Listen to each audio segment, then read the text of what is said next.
Wunderschönen guten Tag, meine Damen und Herren. Die 7. deutsche Rohstoffnacht für Sie. Leider Gottes virtuell, da wir nicht in Stuttgart sein können. Aber wir wollten Ihnen das natürlich nicht vorenthalten und wollten sicherstellen, dass Sie alle Informationen bekommen. Nachdem wir schon Kaliber wie Ronny Stöferle, Florian Krummes, Professor Thorsten Delin interviewt haben, fahren wir nun fort in unserer Unternehmensserie mit Endeavour Silver, ein geschätzter Primär-Silberproduzent unter den 10 größten der Welt. Und hier bei uns ist Bradford Cook, der Co-Gründer und vor allen Dingen CEO des Unternehmens, und wird uns den aktuellen Stand zum Unternehmen geben und natürlich auch ein bisschen über die Silbermärkte reden. Bradford, welcome. I just welcomed our German viewers here and welcome also to you. Very warm welcome. Hope you're fine. All good? Yes, all good. Thank you. Fantastic. As you are the co-founder and CEO of Endeavour Silver, of course, we want to get now an insight from you into the company. And maybe if you can say 2 words on the silver market, that would be also highly appreciated. Then I would say, let's get started. And the floor is yours. I get the presentation in here. So please, and Bradford Cook for you. Thank you very much, Jochen, and welcome everybody to this presentation on Endeavour. Before I dive into the slides, I think it's good to reflect on where we are in the gold and silver cycle. Clearly, the cycle restarted last year, and even with the market panic of March, gold has not only regained all of the ground that it lost, but it's making new highs almost every day. Silver has also started bouncing back, but has not actually regained the high of February, and that's because silver is primarily an industrial metal, whereas gold is primarily a monetary metal. Coming out of a period of financial distress, gold leads and silver follows. That is the way that history tells us the relationship with gold and silver. And so gold and silver are actually doing exactly what they have done in the past. We only have to be patient to see silver bounce back. Now, Endeavour Silver, this is a company I founded in 2003 with the idea to go to Mexico and find strategic silver and gold assets before the prices of silver and gold took off. As it turns out, our timing was impeccable. And so what I'm going to show you today is a company that's now celebrating its 15th year of silver and gold production last year, and we are not half done yet. So driving organic growth, Endeavour Silver Corp. I will be making some forward-looking statements today, so you are duly cautioned. And a quick investor highlight. We are now a mid-tier producer of silver and gold with 3 high-grade underground silver gold mines located in Mexico. According to the government mandate, on April 1st, we suspended our operations, but we now have the go-ahead to restart the mines on May 18th. We have in recent years been focused on reducing our costs because of the bear market for the silver price. And our focus is clearly this year on free cash flow, raising our productivity and improving our safety. We have the best organic growth profile in the silver mining sector with 2 potential new mines to drive growth. We have a track record of virgin discoveries in Mexico, which is really our competitive advantage. Brownfields exploration extends mine lives. We have been very opportunistic on mergers and acquisitions, and we continue to acquire core assets at low prices to expand our project pipeline. And last but not least, given that we only produce silver and gold, we're a pure precious metals producer, and we have a sector-leading leverage, or beta, to the silver price in an emerging silver bull market. The company has 142 million shares issued. Current share price is around $1.55 US, and so our market capitalization is around $220 million US. We have some strategic shareholders. Fresnillo, the largest silver mining company in the world, has a 2% toehold, and the GDXJ index fund run by Van Eck has about 6% of our shares. At the end of the year, we had strong working capital, 38 million, good cash position, 23 million, and no long-term debt. So where are we located? All of our core assets are located in Mexico. We have 3 operations, the Guanaceví mine, the El Compas mine, and Bolañitos mine, and we have 2 development assets, the Terronera project and the Parral project. Our key value drivers for 2020 are, number 1, to complete operational turnarounds that we initiated last year to take the mines from losing money, which they did last year, to generating profits and free cash flow here in 2020. That's paramount to the success of the company. Secondly, though, and I think almost as important, we're continuing to optimize our Terronera project and the pre-feasibility study to advance it as our next core asset. We would love to start construction on Terronera in the next year or so that it can become not only our largest but our lowest cost asset. Thirdly, last year we acquired a brownfields acquisition at Guanaceví that really helped to turn around Guanaceví. Guanaceví last year was really struggling, but this year it's our star, thanks in part to the acquisition.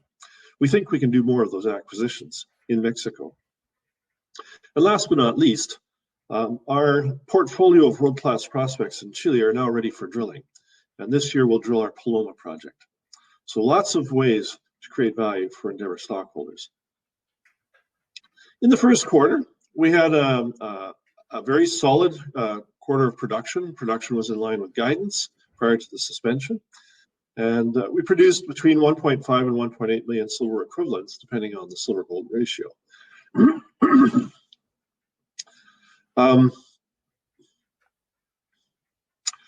Operating improvements continue at each mine. In the first quarter, Guanaceví actually outperformed our plan. Bolañitos lagged behind its plan, and Compas was close to plan.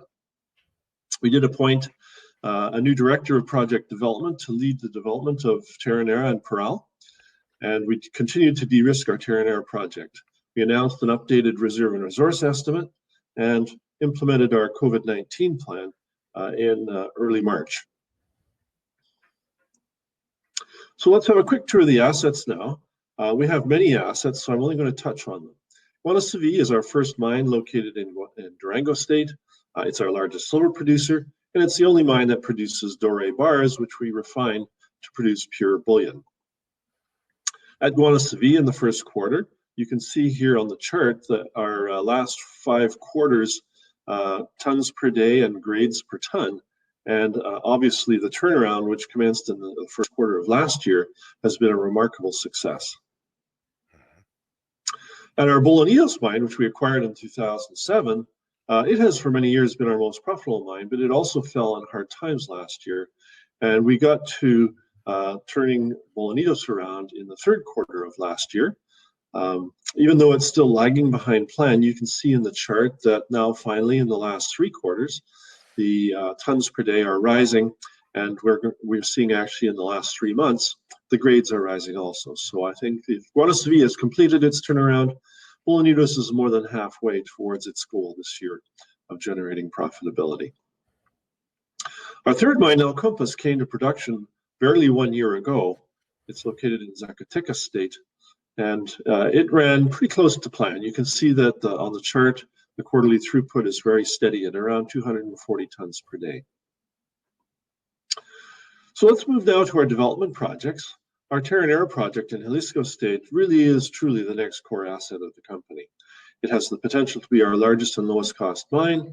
It's a district scale opportunity, and we're continuing to optimize the pre-feasibility studies so that we can make a decision about going to a full feasibility study. That would be less than a year and less than $2 million to complete a full feasibility study, which would really open up the financing alternatives to build this mine. CapEx will be about $120 to $130 million, but when you look at the production, it'll produce over 5 million ounces of silver equivalents for a minimum of 12 years. We've made 2 bona fide discoveries shown on the map, Terronera and Luz. And you can see that our projections from the pre-feasibility study show ounces in the red bars and grades in the blue line. And the project is front-loaded in order to speed the payback of our sunk capital. So upcoming catalysts, very simply, the criteria that are currently under review are listed here. I won't go through them in detail, but what's clear is that we're within a month now of finalizing the economics so that we can consider a feasibility study and go to the board for a development decision. The second development project is called Parral. It's in Chihuahua State, Mexico. And at Parral, we have potentially our 6th mine. It was a historic producer at 4 million ounces per year. We have already more than 40 million ounces drilled out, and we think we can possibly double that on our land. We have a large land position in one of the largest historic districts in Mexico. And We think the potential at Parral is exceptional. What's going on at Parral this year, we've taken a bulk sample. We're going to run it through one of the local toll mills to test the commercial recoveries and to test the commercial economics. If through trucking our ore from the Veta Colorado mine to the toll mill, we can make money, then in fact we have an opportunity to do small-scale production while we're doing the pre-feasibility study and feasibility study at Parral. Last but not least, we have a portfolio of world-class projects, 3 projects, in northern Chile. And you can see from the photographs that there's some spectacular alteration zones related to world-class discoveries. We don't yet have a world-class discovery, but that's the purpose of drilling. If I could summarize, our Cerro Marquez project has bulk tonnage porphyry copper potential, and it's geologically similar to many other large porphyry copper mines in northern Chile. Our Paloma project is a high sulfidation epithermal gold project, not far from the border of Bolivia and Argentina. It's only about 300 kilometers from the most recent Solaris Norte discovery, which has already 4 million ounces drilled out. We expect to drill Paloma late this year. And last but not least, Aida, which is on the border with Bolivia and Argentina, is a classic Bolivian-style low sulfidation epithermal silver target. And we're waiting for permits on that one. We'll drill it next year. So to summarize, our 2020 catalysts include completing the sustainable turnaround of our mines to generate profitability that we're always active on. According to the Bank of Montreal, who published these graphs, Endeavour offers the best 3-year combination of value and growth in the silver sector. Why? Partly because we were a terrible producer last year. We had our worst year ever last year. I'm not going to cover that up. But our forecast with bringing on Terronera in the next 2 to 3 years is the best in sector. And Terronera is not just adding to our production. It's almost an 80% jump in production compared to our production this year. The costs at Terronera have been previously estimated to be below $2 an ounce on an all-in sustaining basis, which would single-handedly turn Endeavour into a lowest quartile cost curve producer. So why invest in Endeavour? We're a mid-tier silver producer with an experienced management team who offer, I think, one of the most compelling organic growth profiles in the silver sector. We run a strong balance sheet with no long-term debt, and we're a pure silver gold player. So thank you very much. Fantastic. Bradford, thank you very much. Great presentation and really fast. You are the fastest one so far. Great. Maybe one question, because our viewers might think that they were missing one mine, because you said Parral is the 6th mine and Terronera is the next one, but you only spoke about 3 mines so far. So there was one missing. So El Cubo was the one you have in care and maintenance, of course, which makes absolutely sense. Can you maybe say 2 sentences on that? Maybe there is a plan to restart or do toll milling or sell the asset or whatever? So the El Cubo mine, we took down to suspension of operations at the end of November last year, and we effectively ran out of reserves. It's not the end of the mine, however. We're currently evaluating alternatives. One of the alternatives, for instance, is to move some of the plant circuits to Terronera. Another is to make a strategic acquisition in the district and restart the operation. So we're evaluating all of our alternatives. We're in various discussions. And I'd just like to say that the book on El Cubo is not finished yet. Fantastic. So there might be still some future potential also, which comes in addition, of course. Super. Fantastic. Well, Brad, then thank you very much. That was a really great presentation. It looks like let's say, the nasty times are really over. You guys turned around the whole thing and you restarted to make money. And what I personally like is that you have no long-term debt. So you still can sustain also, let's say, if silver stays another 6 months between $14 and $16, you are not falling apart, right? Actually, we because of the operational turnarounds, we did guide that we would make money this year, or at the very least break even. And even though the first quarter is still going to have some losses because of Bolañitos, Going to Seville's made it. It's arrived. And you know, that was our biggest challenge last year.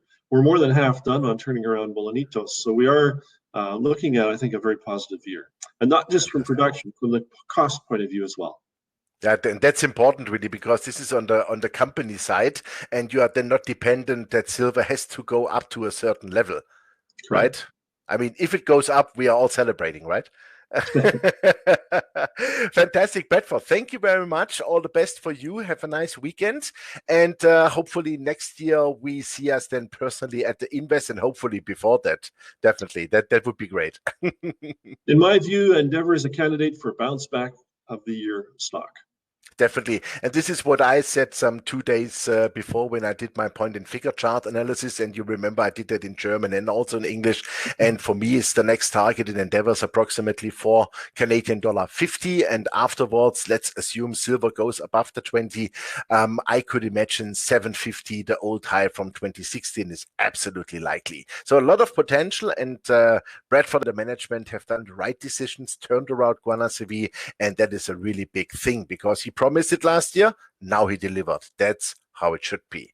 Thank you very much. Bradford, thank you very much. All the best and take care. Thank you. Thank you. Ja, meine Damen und Herren, das war Bradford Cook, der Mitgründer und CEO von Endeavour Silver. Und Sie haben es gehört, der Turnaround ist geschafft. Guanaceví macht wieder schwarze Zahlen und vor allen Dingen man hat die gesamte Kostenbasis im Unternehmen runtergebracht. Bolañitos ist natürlich jetzt noch unter Care and Maintenance, aber auch hier, natürlich nicht Bolañitos, El Cubo ist unter Care and Maintenance, sorry for that, ist unter Care and Maintenance, aber auch hier zeichnen sich eventuell im Laufe des Jahres einige positive Lösungen ab. Wichtig ist, die 3 Minen laufen und mit Terronera hat man einen echten Hammer im Köcher, einen echten guten Pfeil im Köcher, wo mit $2 AISC-Kosten in der zukünftigen Produktion, und ich denke, auch hier wird sich einiges tun. Also Raum für Potenzial, für steigende Aktienkurse, und Bradford und das Management haben das Richtige getan.